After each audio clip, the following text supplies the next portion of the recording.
Renfe els dona la benvinguda a bord d'aquest tren amb destinació Madrid, Puerta de Atocha. A ver, ¿qué estás leyendo? Ramón y Cajal, pero ¿tú no desconectas nunca o qué? ¿Cómo que no? Mirá, lee bien. A ver, cuentos de vacaciones. Ah, pero que también era escritor. Claro, escribía sobre todo relatos. Bueno, yo me cogí este libro porque en uno de esos relatos que se titula La vida en el año 6000, algo así creo, predice la clonación, habla de telemedicina. ¿Qué dices? Pues Sí. era visionario este médico, ¿no? Terrible. Oye, ¿y te lo has cogido en papel y todo? ¡Qué vintage! Bueno, sí, porque también creo que nos viene bien desconectar un poco de las pantallas, ¿no? No, ahí tienes razón, que en este capítulo creo que nos vamos a saturar de tanta tecnología. Bien tirado eso. Venga, que te dejo leer. Board this train bound for Madrid, Puerta de Atocha. During the journey, intermediate stops will be announced. Genera, el presente de la medicina del futuro. Un podcast de la biotecnológica Amgen con Belu Jiménez y Julián Gersetti. Episodio 7. La salud en el bolsillo.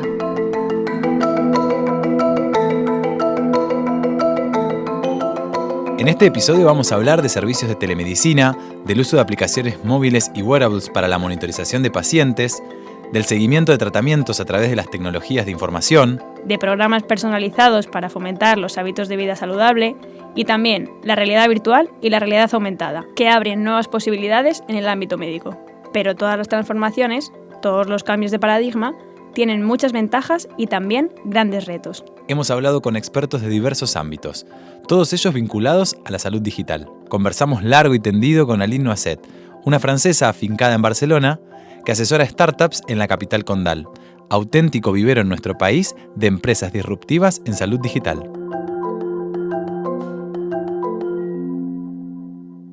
Yo creo que el ecosistema de salud está cambiando, sobre todo con el rol del paciente, porque ahora el paciente tiene un rol más central, ¿no?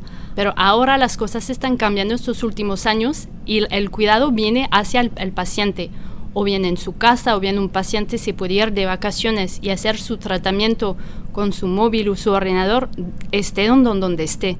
Una de las cosas que hablamos con Aline fue que la pandemia de la COVID-19 hizo que normalizásemos acciones que hasta entonces eran impensables, como las consultas médicas online. La telemedicina es probablemente una de las primeras aplicaciones que nos viene a la mente cuando escuchamos el concepto salud digital.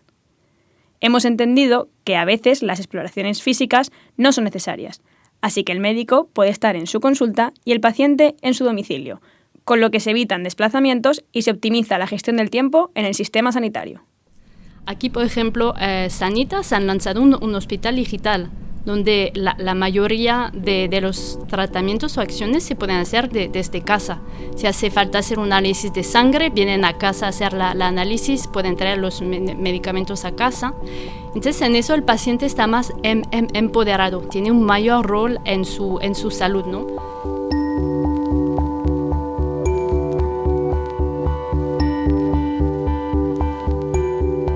Seguiremos escuchando a Aline en unos minutos, pero antes queremos plantearte nuestro superjuego de esta edición de Genera. ¿Procedes con las bases, compañero? Por supuesto, Belu, muy sencillas. No googlees, que te divertirás menos. Conviene pensar la respuesta. La solución, como siempre, al final del capítulo. Y la recompensa, no quedarte fuera de juego en las conversaciones con tus amigos más tequis, que están en la última de gadgets, de modelos de teléfonos y esas cosas. Para formular la pregunta, vamos a dar un salto hasta los albores de la salud digital. El primer ordenador del sistema sanitario español llegó al Hospital Ramón y Cajal en 1982. A partir de ahí comenzó el proceso de digitalización de toda la red de hospitales. Al mismo tiempo, hubo otras entidades que empezaban a abordar proyectos que parecían de ciencia ficción. De las tres opciones que te damos, ¿cuál crees que se estudió en detalle realmente? A. Un proyecto del Instituto Social de la Marina para diagnosticar telemáticamente los problemas de salud a los pescadores que pasaban varios meses en alta mar. B. El plan para encriptar digitalmente las cartas con citas y pruebas médicas de forma que solo los destinatarios pudieran leerlas en máquinas instaladas en las oficinas de correos. O C. Un sistema que cruzaba los datos del padrón municipal con una base de datos de pacientes para detectar zonas concretas con mayor incidencia de determinadas enfermedades con un nivel de detalle de hasta calles y manzanas. Pues listo, preguntas planteadas. Aquel era un periodo de disrupción tecnológica también. Los ordenadores comenzaban a aparecer en nuestra vida diaria. De este asunto también conversamos con Paula Petrone. Si estás siguiendo este podcast según el orden de sus capítulos, ya la conoces, porque hablamos con ella sobre inteligencia artificial. Pero si eres de uno de esos oyentes que escoge su propia aventura, como en los libros de nuestra niñez, te la presentamos de nuevo. Es doctora en biofísica por la Universidad de Stanford y lidera el equipo de investigación de ciencia de datos biomédicos del Instituto de Salud Global de Barcelona. Yo creo que en el futuro, muy cercano, vamos a tener plataformas de telemedicina con dispositivos. Entonces el paciente sube sus datos y al mismo tiempo se autogestiona. Por ejemplo, en el caso de diabetes, un proyecto muy interesante en el que estamos trabajando es la posibilidad de subir la comida a través de una foto del plato de comida, el peso. Una foto es muy sencillo, no hay ni que estar escribiendo qué es. Exacto. Nada. Te puedes monitorizar las horas de sueño pasivamente, no tienes que subirlas. El ejercicio físico, la glucosa a través de un monitor continuo de glucosa, y luego todos estos datos se suben a la nube. Tú empiezas a ver tu propio progreso, ¿no? Ves que siempre la glucosa está baja, como paciente diabético, o no demasiado alta. Tu médico te está siguiendo y acompañando y te manda mensajes. Y a la vez el médico, para agilizar la tarea, porque está monitorizando a 100 personas, tiene un sistema de alarmas proporcionado por un algoritmo que puede predecir a corto plazo si esta persona va a tener una hipo o una hiperglucemia. Entonces, te di un ejemplo concreto para el caso de diabetes, pero podía ser para cardiovascular. Entonces, este seguimiento continuo y además la autogestión del paciente me parece que va a ser sumamente importante. Sí. Yo creo que dota totalmente de libertad a los pacientes crónicos a no estar ligados siempre a un mismo hospital ni a consultas semanales con sus médicos, sino que va a ser todo mucho más convivir teniendo una enfermedad y teniendo una vida totalmente normal. Sí. Y además no solo libertad, sino un autocompromiso de autogestionarse solo. Total. Y saber qué es lo que come y saber más de su enfermedad.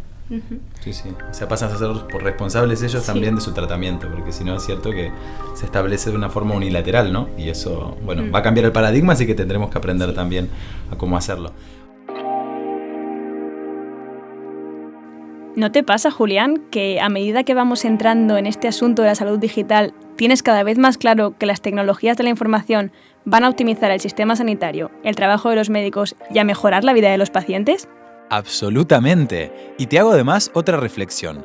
Cada vez vivimos más años, así que se trata también de vivir mejor. Estoy convencido de que la tecnología va a contribuir mucho a que vivamos nuestra vejez con mayor independencia. Es una idea que nos expuso también Aline Noisset. Por ejemplo, soluciones digitales ayudan a que viven más tiempo en su casa, en vez de ir a una residencia, haciendo control de sus vitales, aportándoles soluciones que les ayudan a vivir mejor. Y luego, si hablamos de residencias, por ejemplo, hay una startup que desarrolló una solución como un sensor que se pone en los pañales de los ancianos, se llama AdvoSense esta solución, y avisa a las enfermeras cuando el paciente está mojado o necesita cambiar. Eso es una gran cosa porque hay muchos pacientes que se quedan mucho tiempo así mojados, no es nada agradable, ¿no? Luego hay soluciones para ayudarles a hacer ejercicios, entonces están mejorando esta calidad de vida.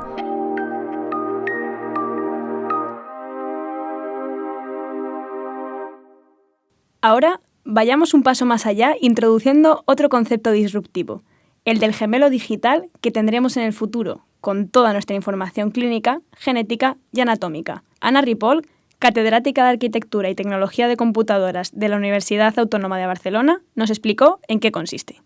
El médico tendrá una copia digital de usted en su computadora y así, ante cualquier enfermedad o accidente, los médicos probarán primero el tratamiento en el gemelo digital para ver su reacción antes de hacerlo sobre el paciente, ¿no? Y esto ya suena un poco a ciencia ficción. Sí, pero bueno, totalmente revolucionario, que puedas probar algo en alguien exactamente idéntico a ti sin ponerte en riesgo, vamos. Bueno, es que es fantástico, ¿no? Y tú dices, ¿y esto ya está empezando? Pues sí, ya hay también una copia exacta de un corazón real de un paciente que vive y respira solo a través de la pantalla. Bueno, pues los científicos lo que hicieron era recopilar millones y millones de datos de su órgano, pues a partir de una serie de resonancias magnéticas, ¿no? Digamos de tomografías, y luego con un programa de inteligencia artificial desarrollaron el modelo fisiológico de este órgano. Mejoraremos el diagnóstico, no cabe duda, ¿no? Nos permitirá identificar al médico el mejor tratamiento y predecir la enfermedad antes de que surja. Genera, el presente de la medicina del futuro. Hola, Alberto. Doctora Martín, precisamente iba a llamarte en unos minutos. ¿Por la simulación con el gemelo digital? ¿Has podido hacerla? Sí, ha ido muy bien. Te mando el informe en cuanto termine el proceso de renderización de la evolución del paciente a 10 años. ¿Cómo es eso? El sistema analiza la intervención, el tratamiento propuesto, los condicionantes genéticos y la evolución clínica del paciente en los últimos años para lanzar un modelo de evolución en los 10 próximos años, detectando posibles complicaciones. Si lo hacemos con el ordenador cuántico del hospital, tarda apenas unos segundos, pero no había ningún hueco en el que encajarlo ahora, así que lo estoy haciendo con un ordenador convencional y tarda unos minutos. Ten en cuenta que analiza lo que puede ocurrir en el organismo del paciente día a día y considerando todos esos factores. Pero ¿es viable la intervención entonces? En las imágenes de realidad aumentada vimos algo extraño en la cava inferior. Sí, es una anomalía anatómica. Hay una bifurcación del vaso justo antes de conectar con la vena hepática. En el informe dice que habrá que seccionar 7 milímetros por encima de lo habitual. ¿Recuerdas cuáles serán los plazos? Solo por curiosidad, que ya imagino que vendrá todo detallado en el informe. La intervención durará en torno a 3 horas y cuarto. Y podrás darle el alta al paciente en 12 días. En cuanto me lo mandes, buscaré la fecha para programar la cirugía. Se encarga el propio sistema, analizando el calendario de quirófanos, tu agenda personal y la de tu equipo. Y también asignará una habitación en planta y notificará a farmacia el pedido de materiales necesarios. Todo controlado, ya ves. Tengo que reconocerte que todo esto me sigue pareciendo ciencia ficción. Y te confieso que me genera cierta inquietud. Ya solo queda que... Ni te preocupes por eso, doctora. Tus manos y tu experiencia no serán sustituidas por ninguna inteligencia artificial. Voy a disfrutar mucho viéndote realizar esa intervención. Le he dicho a la aplicación que me bloquee el mismo día que te la agende a ti. Muchas gracias, Alberto. Espero el informe. Disfruta de la infusión.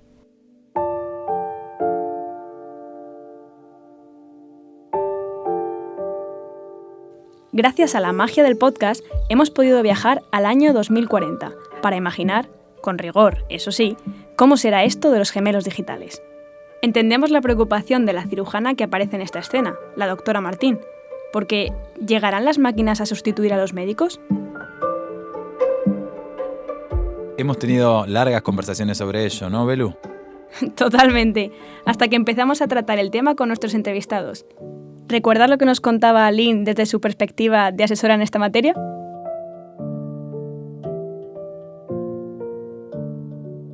Creo que esta palabra sustituir es muy importante cuando hablamos de salud digital, porque muchas personas dicen, pero la tecnología va a reemplazar a los médicos.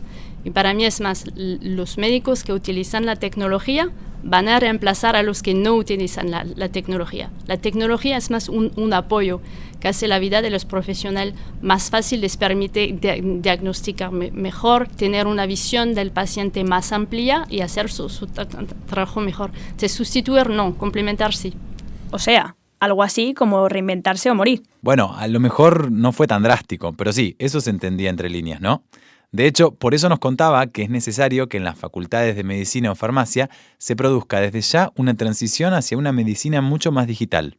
Es muy importante porque eso es el futuro. Tienen que entender ellos todas estas tecnologías, cómo funcionan, cómo les van a apoyar, ¿no? Si hablamos de soluciones como Kieran Medical, por ejemplo, que ayuda a los profesionales o a los radiólogos a detectar un tumor mejor, eso es algo que les va a apoyar a ellos.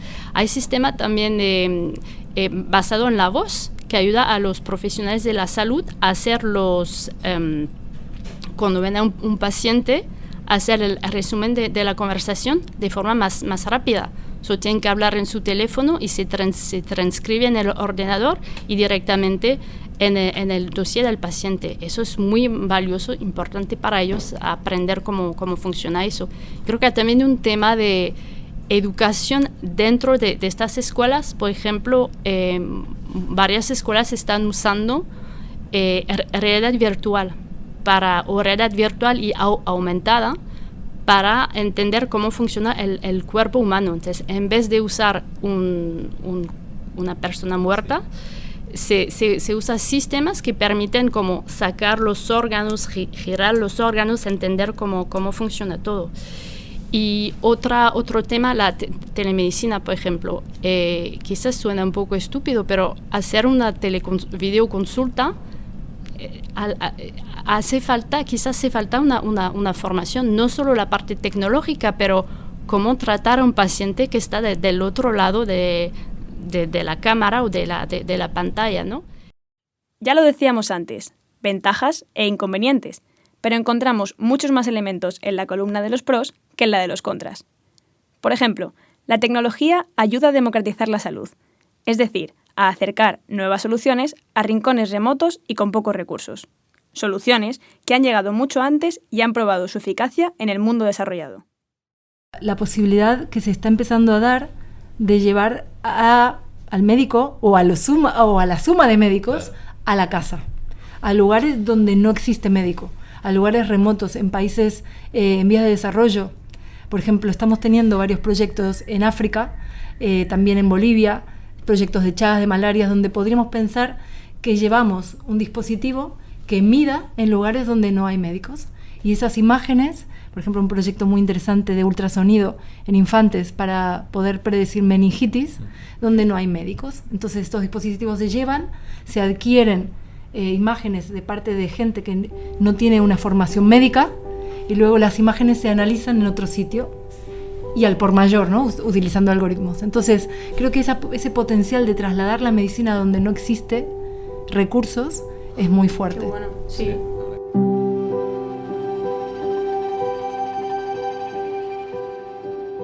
Yo creo, Belu, que solo hay una pregunta que hemos formulado a todos nuestros entrevistados, ¿no? Y es, ¿cómo creen que va a ser la medicina en 2050? Y sin duda, si hubiéramos hecho una competición sobre el tiempo de respuesta, creo que habría ganado Noiset. No dudó ni un segundo. Creo que el metaverso va a jugar un rol muy, muy importante. Entonces, metaverso es un mundo virtual que se accede con las gafas de realidad virtual. Y ya hay una ciudad médica que se está haciendo, que se llama Avalon, la empresa es Aimedis, y debes poder entrar desde casa en este mundo virtual, consultar a un médico, que un médico nos recete fármacos, eso quizás más adelante, pero creo que los primeros casos van a ser poder hacer una consulta con un terapeuta de salud mental. Sabemos que es un problema creciente, hace falta profesionales de la salud, entonces podemos entrar, y la ventaja del metaverso, podemos decir, es que se entra con avatars. Entonces quizás limita un poco a alguien que con este estigma otra vez de ir al psicólogo, pues en el metaverso, como él puede aparecer con otra apariencia, se siente más tranquilo.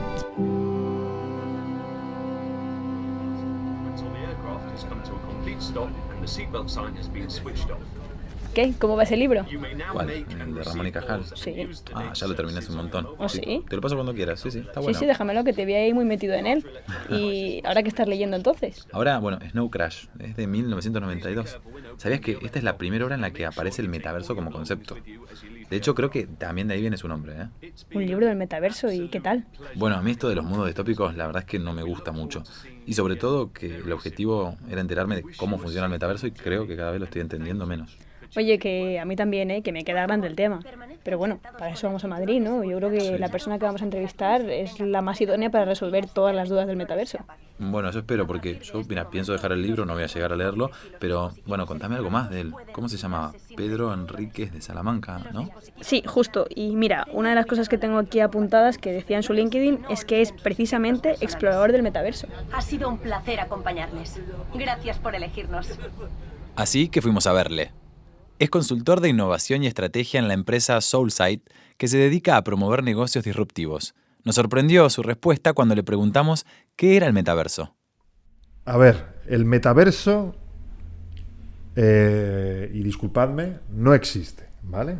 Pero lo que se propone que sea el metaverso en un futuro y que se está construyendo por parte no solo de Facebook, sino de muchas otras empresas, es una realidad inmersiva que evoluciona en el Internet como lo conocemos ahora, que nos permite huir de lo físico, vamos a decirlo así, o de la realidad física, y encontrarnos con un universo paralelo, donde vamos a poder sumergirnos, donde vamos a poder vivir un día a día, donde van a sucederse conexiones incluso con lo físico, y donde en realidad vamos a ser, o el metaverso va a ser la alternativa a lo que ahora entendemos por redes sociales. Bueno, Julián, ¿y cuál es tu conclusión entonces?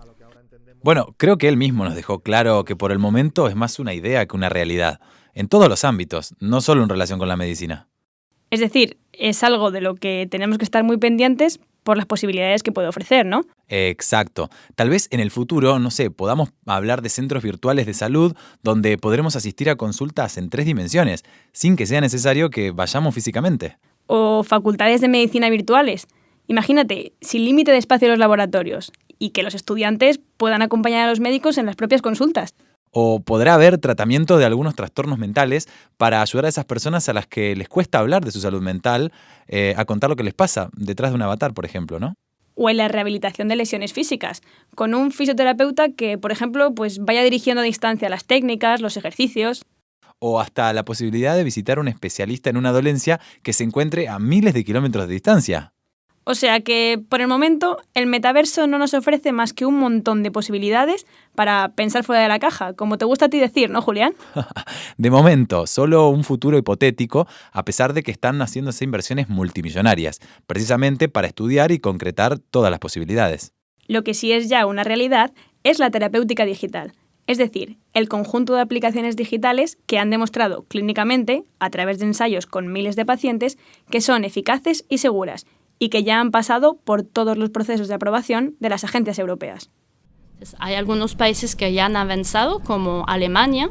Desde 2019 han puesto en marcha toda una ley para facilitar que los profesionales de la salud usen telemedicina, y ahora tienen lo que llamamos DIGA, un directorio de aplicaciones de salud que pueden ser recetadas o prescritas y reembolsadas por el sistema de salud. Hoy en día tienen 33 aplicaciones en su directorio que los médicos pueden recetar.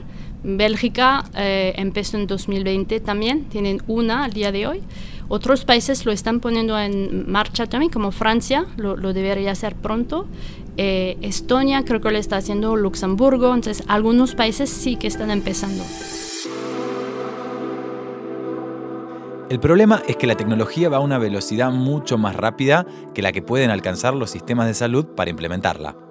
De esto hablamos con Jordi Serrano, pionero en la salud digital en España y fundador de Digital Doctor, una aplicación de traducción simultánea capaz de ayudar al médico con pacientes de 32 idiomas diferentes.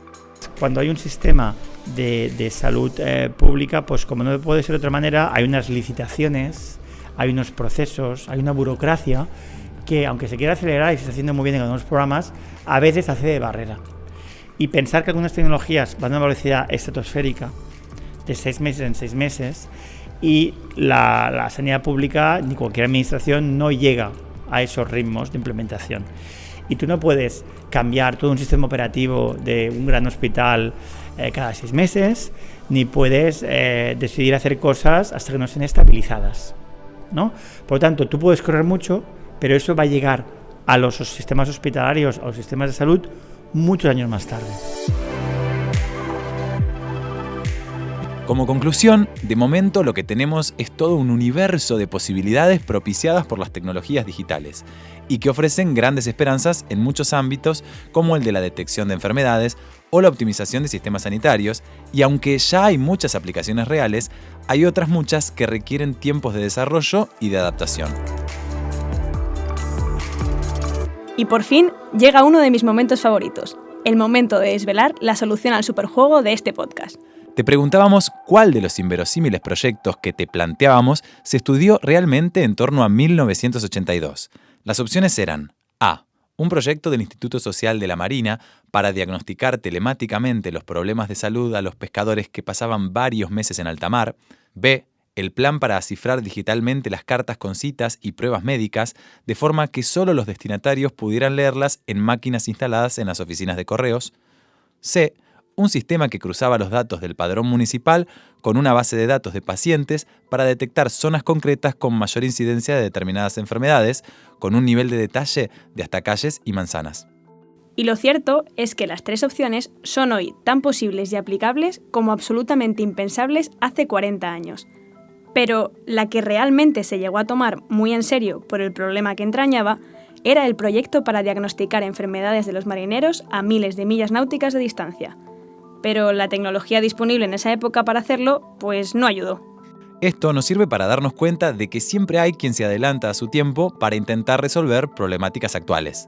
Gracias por acompañarnos. Y por pensar y jugar con nosotros. Hasta el próximo episodio. Genera, el presente de la medicina del futuro. Un podcast de la biotecnológica Amgen.